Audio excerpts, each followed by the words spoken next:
ये वोल्टा के नीट के टारगेट बैच के टेस्ट सीरीज का एक पेपर है और इसके एक क्वेश्चन के जरिए हम देखते हैं कि वोल्टा के टेस्ट सीरीज का सक्सेस रेट इतना हाई क्यों है, क्या खास है इसके अंदर, और वोल्टा का टेस्ट सीरीज बनाने वाले क्या सोच रखते हैं और कैसे इसके क्वेश्चंस के जरिए आपके स्किल को डेवलप करते हैं, प्रॉब्लम सॉल्विंग स्किल को डेवलप करते हैं। तो चलो जल्दी से देखते हैं क्वेश्चन एक इसका। चलो इसका पहला ही क्वेश्चन देखते हैं। पहला क्वेश्चन ये बोल रहा है कि इनमें से कौन सा ऐसा रिलेशन है जिसका डायमेंशन कैसा है, टाइम के डायमेंशन के जैसा है। ये अपने आप में ये जो क्वेश्चन दिया गया है ये क्वेश्चंस का एक सेगमेंट होता है, सिर्फ अकेला एक क्वेश्चन नहीं है, क्वेश्चंस का एक सेगमेंट होता है जिसके जरिए हम कई सारे क्वेश्चंस को सॉल्व करने का स्किल सीख सकते हैं। देखो कैसे, अगर मैं इसमें सिंगल एक इंडिविजुअल क्वेश्चन मानता हूं और मैं इसको सॉल्व करने की कोशिश करता हूं, तो बच्चे का पहला अप्रोच क्या होता है कि सबसे पहले वो चेक करता है कि चलो इसमें फिजिकल क्वांटिटीज हमारे पास क्या है, एल है, आर है, सी है यहाँ पर, तो इन तीनों का डायमेंशनल फॉर्मूला हम निकाल लेते हैं और फिर उसके बाद से अकॉर्डिंग टू रिलेशन हम डिवाइड करके या मल्टीप्लाई करके देखते हैं कि कौन सा टाइम का डायमेंशन आता है। तो सबसे पहले हमने एल का डायमेंशन निकाला। एल के लिए कोई भी एक फॉर्मूला सोचो, u is equal to half L I square ले लिए, यहां से एल का डायमेंशन आप निकाल लेते हो, ये पूरा एक्सरसाइज करते हो।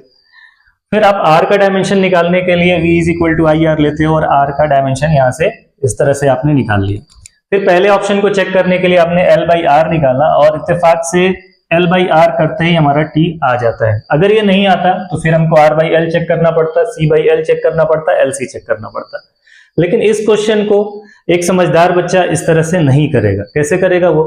जैसे इन रिलेशंस को देखेगा वो सोचेगा क्या कोई ऐसा फॉर्मूला है जो मैंने इससे मिलता जुलता पढ़ा हुआ है।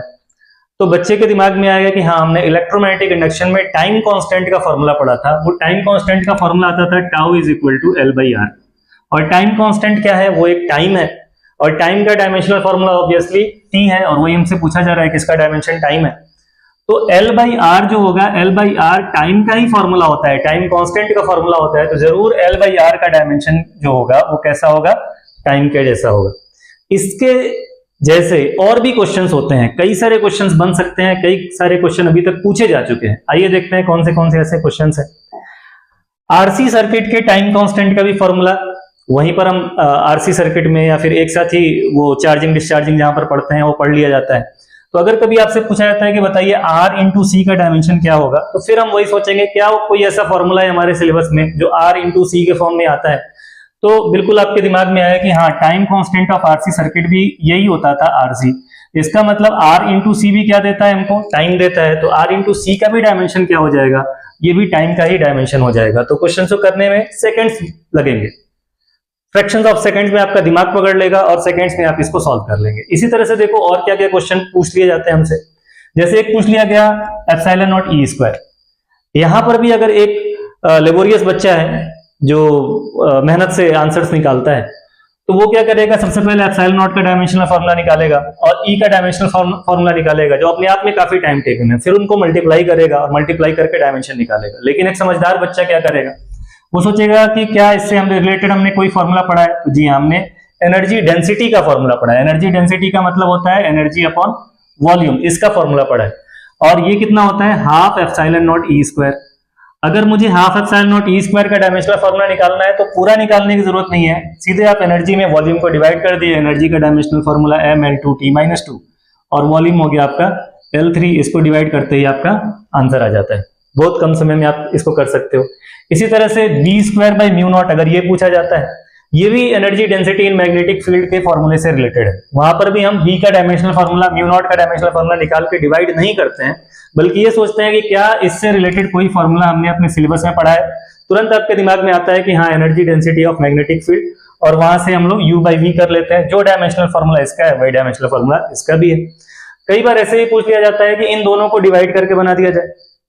ऐसे ही देखो, एक क्वेश्चन ये पूछा जाता है कि 1 upon under root mu naught epsilon naught, इसका डायमेंशनल फॉर्मूला निकालो। ये भी अगर एक मेहनती बच्चा चाहे तो म्यू नॉट का डायमेंशनल फॉर्मूला निकाले, एप्सिलॉन नॉट का डायमेंशनल फॉर्मूला निकाले, दोनों को मल्टीप्लाई करे, स्क्वायर रूट ले, रेसिप्रोकल करे, निकाल सकता है।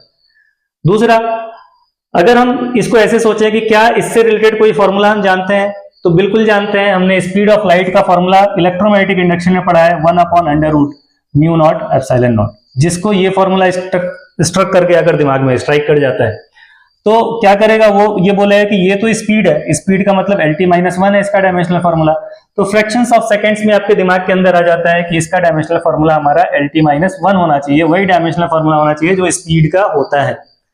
तुरंत आप इसको सेकंडों में कर सकते हैं।